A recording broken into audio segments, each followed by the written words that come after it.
Okay, har du rullet hele vejen hen der? Den bliver jo kæmpe. Okay. Skal vi rulle om på den anden side? Nu har du ikke en snebold. Nu skyder du ikke på mig.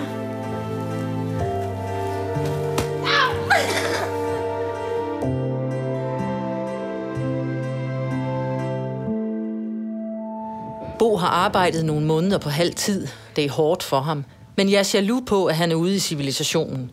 Jeg føler mig isoleret fra samfundet, fra livet, og får en så voldsom mindreværdsfølelse, at jeg må tage en IQ-test for at finde ud af, om jeg overhovedet er noget værd. Kan vi se, når det løber ned, Gilbert? Kommer det der?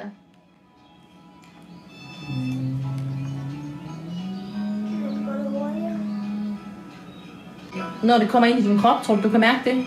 Nej. Det ved jeg ikke. Men nogle gange, hvis der kommer koldt eller saltvand eller et eller andet, så kan du mærke det, mor.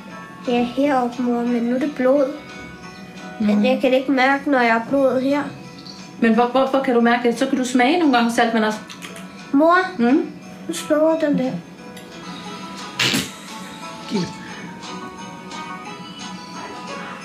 Nu er det inde i min krop. Ja, det må det være. Skal de hente det? Et flot billede af dig, Gilbert. Det er sne. Bo og jeg er tyndslidte. Lunderne er korte, og det mærker både Yrsa og Gilbert. Jeg kan næsten ikke finde mere energi. Forleden fik jeg lyst til at bare forsvinde. Tag mit eget liv. Tanken forsvandt heldigvis hurtigt, men den var der. Ja. What about us? I går aftes sad vi igen og blandede medicin. Jeg lader mine frustrationer gå ud over Bo. Jeg har ingen andre at tale med. Pludselig fik han nok og kastede medicinkassen hen ad køkkengulvet, så alle pillerne røg ud i et kaos. Hvad sker der? Bukugene. Giv mig Jeg griner sammen med Gilbert, mens jeg græder indeni. Gilbert, prøv at sige det, du sagde før.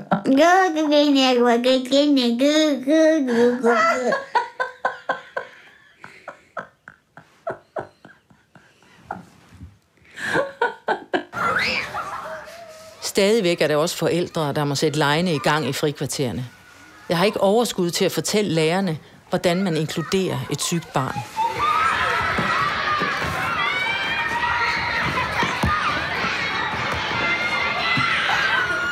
I klassen har jeg fungeret som hjælpelærer. Tager hånd om en ADHD-dreng. Jeg prøvede så pædagogisk som muligt at bidrage til undervisningen, hvorpå jeg fik at vide, at jeg skulle tie stille, for jeg havde ikke hånden oppe. Jeg har ikke overskud til at være i klassen mere. Og da Gilbert nu har lidt mere styr på sin angst, går han med til, at Bo og jeg rykker ud af klasseværelset og sidder lige over på den anden side af gangen, inde i et lille kontor, så han stadig har os tæt på. Har du rundt i fuserne? Lidt. Ikke noget særligt.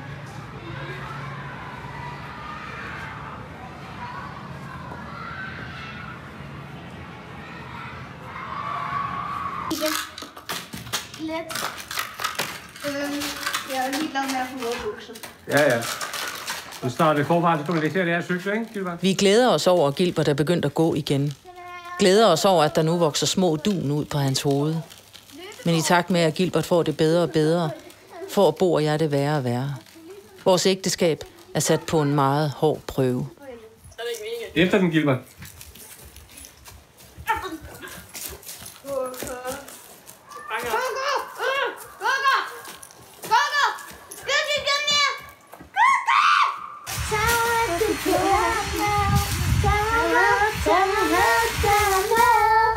Hvis det er der, kan ikke bare skal passe sig selv.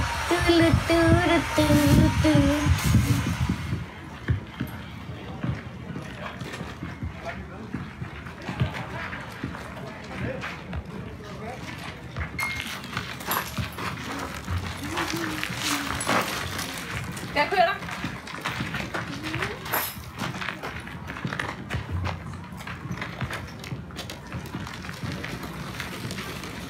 I køkkenet på Rigshospitalet hører jeg om en lille dreng, der efter de 2,5 år på kemo fik et tilbagefald. Han havde kun været ude af kemo i få uger, da de fandt leukemiceller i hans krop igen. så var det forfra på kemo i 2,5 år. Jeg kan slet ikke rumme, hvis det også rammer os.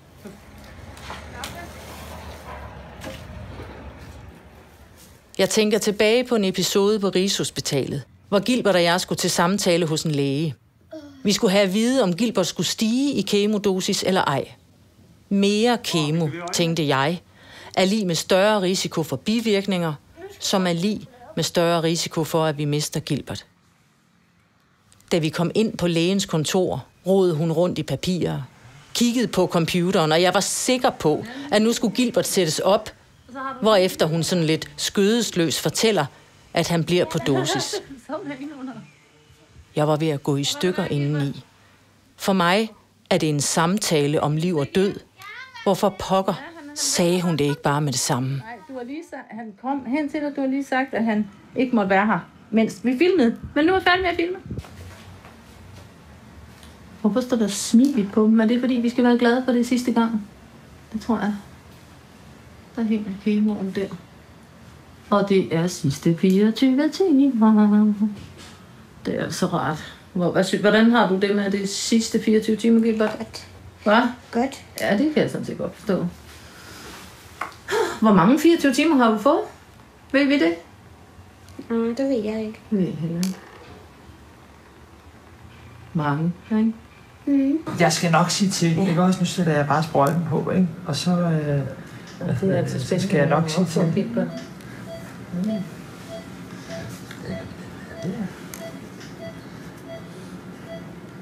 Så har du tigermælken der. Så har vi tigermælken her. Ja. Nå, nu skal du se. Er du Jeg skal klar? nok sige til, når jeg begynder. Og jeg siger nu. Du siger nu, Okay. så er jeg klar. Nu. 1, 2, 3, 4, 5, 6, 9, 10, 11, 12, 13, 14, 15, 16, 18, 19, 20, 21, 22, 23, 24, 25, 26, 27, 28, 29, 30, 31, 32, 33, 34, 35, 36, 37,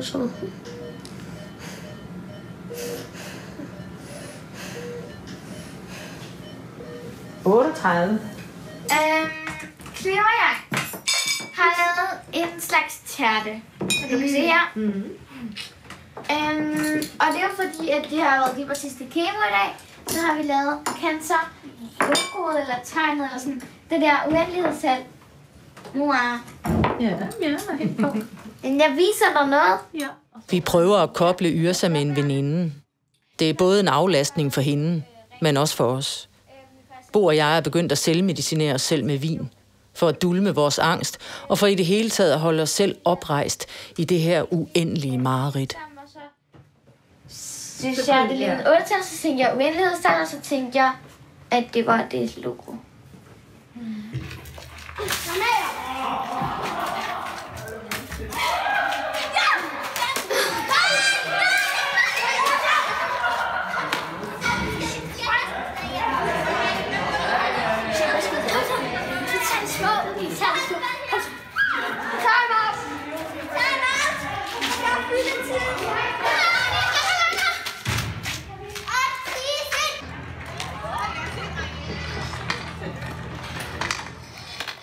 I takt med, at Gilbert blomstrer op, går Bo og jeg mere og mere ned. Vi takler krisen på hver vores måde, og vi glider fra hinanden, selvom vi ikke vil. Det er som om, at canceren har presset sig ind mellem os som en kile. Vi har intet fælles sprog om krisen, ingen redskaber. Vi prøver bare hver især at redde os selv. Og nu kan vi slet ikke nå hinanden. Sådan der. Du har nærmest været ude i bad. Jeg må det. Nej. Må du da gerne.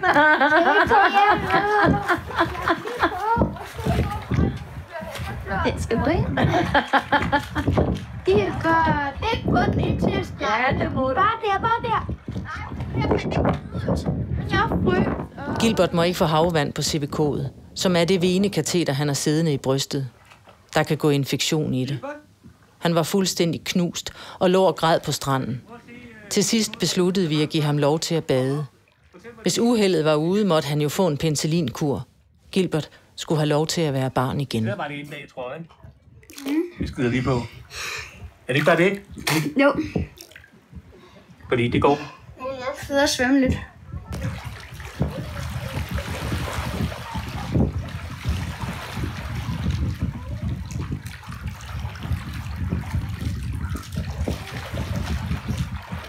Første gang i vandet i et år.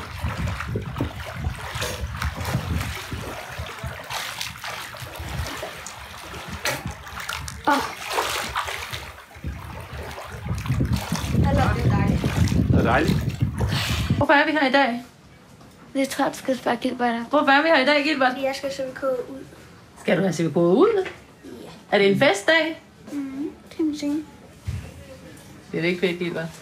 Hallo. Hvordan føles det? Ja, hej. Jeg vil høre nærmere, hvordan det føles det. Jamen, hvordan har du det med det? Jeg er helt smadret. Ja, jeg ved godt, du er. Du er helt... Hvad sagde du, skat? Jeg er helt smadret. Er du helt smadret? Jeg er mega træt, men jeg er vågen. Ja, prøv at lægge dig om på siden, og så gør put. Jeg har så ikke fået noget andet end en næse. Det kilder helt vildt. Kilder det? Hvor lidt for. Jeg kan sagtens trække vejret. Uden at jeg skal have lidt ild. Nu er det CVK ude, skat. Du skal bare hvile. Det er dejligt. Så dejligt at få det med rebels. Altså, jeg skal godt være vågen, men... Vil du gerne være vågen? Nej, det skal Nej, jeg er bare ret træt. Har du stadigvæk tigermælk i kroppen, synes du? Ja. Så sover du bare tigermælken ud. Altså, jeg kan ikke mærke det, men... Bo og jeg har haft et sammenbrud. Vi var så udmattede, kom op og skændes og ruskede i hinanden. Det var så voldsomt. Jeg ringede til en veninde, og hun anbefalede, at vi kontaktede præsten på Rigshospitalet for en samtale. Vi mødte op og fortalte skyldbetynget, hvad vi havde gjort ved hinanden. Han spurgte, om vi havde talt med nogen om angst, om vreden og frustrationen over at miste sit gamle liv. Og vi kunne kun svare nej. Der sagde han en sætning, som har indprintet sig hos mig. Delt byrde er lettere byrde. Samtalen med præsten var enormt givende. Der var en overbygning af livets større spørgsmål om at være menneske.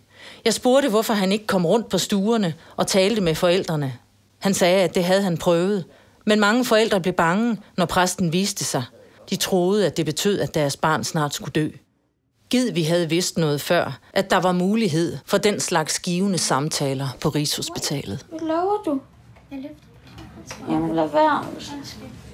Efterfølgende talte vi med psykologen på Rigshospitalet.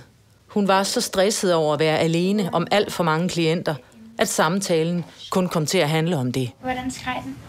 Jeg ved, den græd helt vildt. Jeg havde ikke overskud til det, men til sidst lykkedes det at finde psykologhjælp inde på Kræftens Bekæmpelses hjemmeside. Jeg fik en aftale sat op, så vi kunne gå i parterapi, men det var som om, at det var for sent.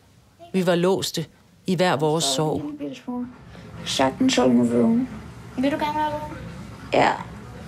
Jeg vil gerne hjem. Vil du gerne hjem? Ja. Er det okay? Lidt over meget for en blodprøve, altså uden CVK'et, så kan man bare hive den ud.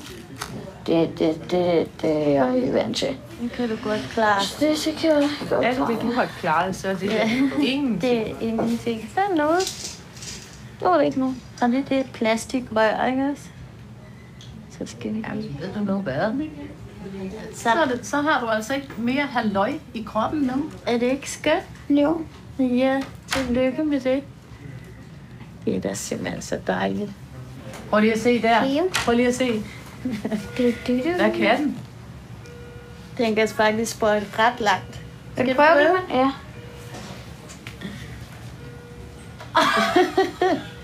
Det er det sejt. Pas på, at du ikke sprøjter de andre. Vil se den? Så, Kilo. Det var det. Hvad siger du til det, Gilbert?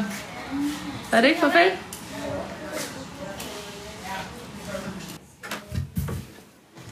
Så lukker vi døren. Må jeg lige se? Ja, bare hold for deleren. Vi skal ikke have den med. Jeg skal lige se her. Ej, du er blevet helt blå, skat. Slet videoen bagefter. Ja, jeg skal bare lige se det. Jamen, hvorfor skal du tage en video, når jeg alligevel bare kan se det selv? Nå, men fordi det er sjovt at se hele det forløb, du har været igennem, skat. Men det er i hvert fald kommet ud nu. Og hvad er der er sket? At du gerne må nu? Svømme. Ja. Bare slægten bag. Ja. Fik dem bare sammen. Helt ugen. Nej, for jeg skal også bruge nogen til noget sjovt bagefter. Er du klar, far? Vi laver et lille ritual sammen med Yrsa og Gilbert, og får destrueret svampene, vi brugte til at rense CVK'et med.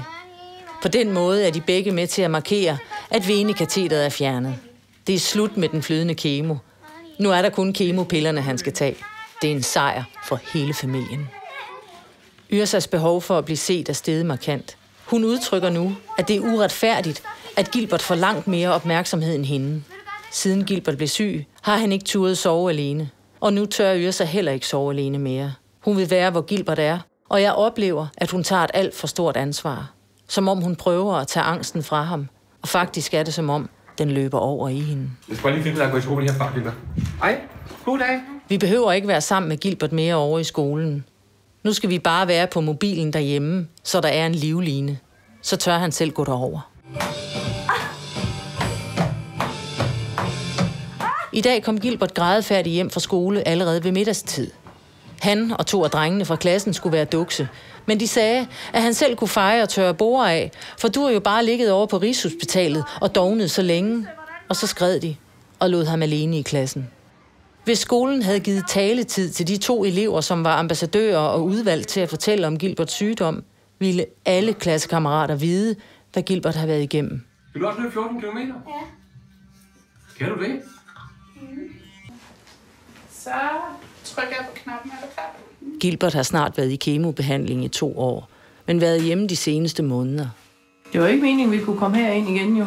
Vi skal dog ind på Rigshospitalet, hvis hans temperatur kommer op over 38, for hans immunforsvar er lavt, og han kan derfor få voldsomme infektioner og bivirkninger.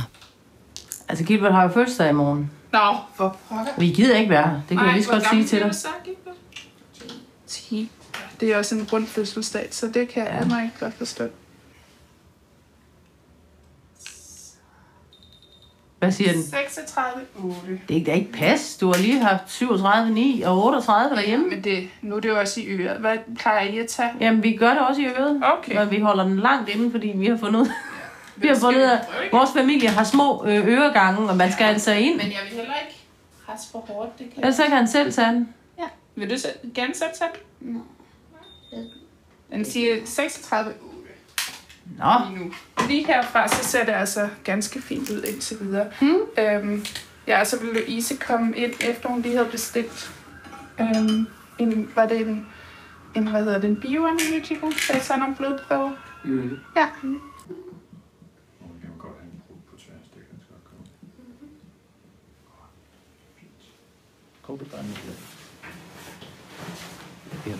Det ligger som en virusinfektion, ikke? Så vi kigger på blodprøven, medmindre de siger noget andet. Ja. Ja. Så ser vi det bare an. Og hvis det er det, så er det ikke penicillin nu. Så er det bare... Ja, hvis de ser helt fine og fredelige ud, ikke? Det er den recepten, vi kigger på. Ja. Så ser vi det bare an, og så må I ringe til os, hvis det er, at temperaturen stiger. Det er det. Der er ikke, der kommer over. Skal vi gøre det? Så vi må godt gå nu, ikke? Lige så snart jeg er gået, så må jeg siger det bare til sygeplejerskerne. Det er cool. Skal vi sige det? Hvad siger du, Gilbert? Ja. Så god bedring med dig. Tak for det, Gilbert. Og så må du også skrive, hvem det er fra, hilsen. Ellers så ved jeg ikke, hvem der skriver det.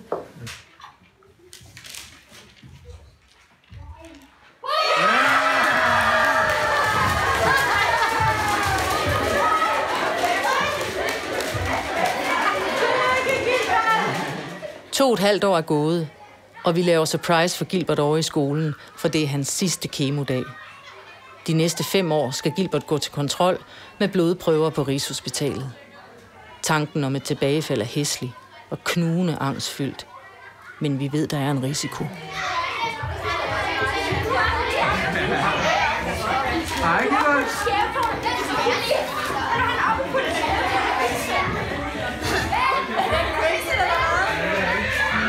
Og Gilbert har fået kemo i 2,5 år. Men hvad skal vi tælle ned fra 10, eller hvad så? Ja. 10. Er I klar? Ja. 10, 9, 8, 7, 6, 5,